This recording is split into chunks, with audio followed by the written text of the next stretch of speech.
Good morning. Second day in UP. આટલા દિવસથી નેટવર્કના લીધે વ્લોગ નહીં આવતા હતા. હવેથી ડેઈલી વ્લોગ પોસ્ટ થશે.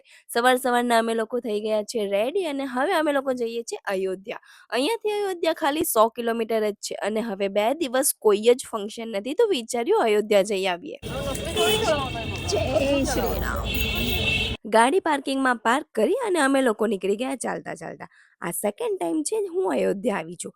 લાસ્ટ યર મહાકુંભના ટાઈમ પર હું અયોધ્યા આવી હતી અને અહીંયાની ફિલિંગ્સ જ કંઈ અલગ છે. અહીંયા તમને બધી જ જગ્યા પર વાનર સેવા જોવા મળી જશે. અયોધ્યા આવવાનું હતું એટલે મેં આ ઓરેન્જ કલર પહેર્યો છે.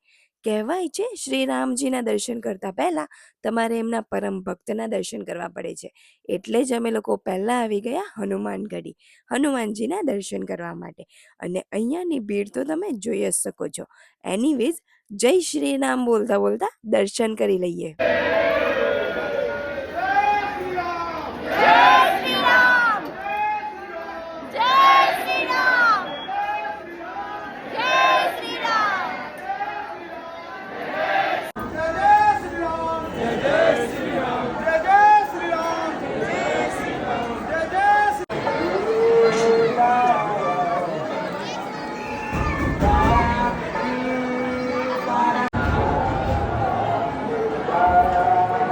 સવારથી અમે લોકોએ કંઈ ખાધું નહીં હતું એટલે હનુમાનજીના દર્શન કર્યા પછી અમે લોકોએ કર્યો નાસ્તો.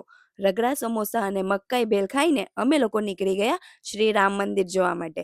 મંદિર વોકિંગ ડિસ્ટન્સ પર જ છે એટલે અયોધ્યા નગરી જોતા જોતા અમે લોકો પહોંચી ગયા મંદિરમાં. અને હમણાં જ 25 નવેમ્બરે આપણા પ્રધાનમંત્રી શ્રી નરેન્દ્ર મોદીજીએ રામ મંદિર પર ઐતિહાસિક ધ્વજારોહણ કર્યું છે. એટલે 500 વર્ષોથી આપણે જેની રાહ જોઈ હતી એ ફાઇનલી મંદિર બની ગયું અને સનાતન ધર્મની જીત થઈ.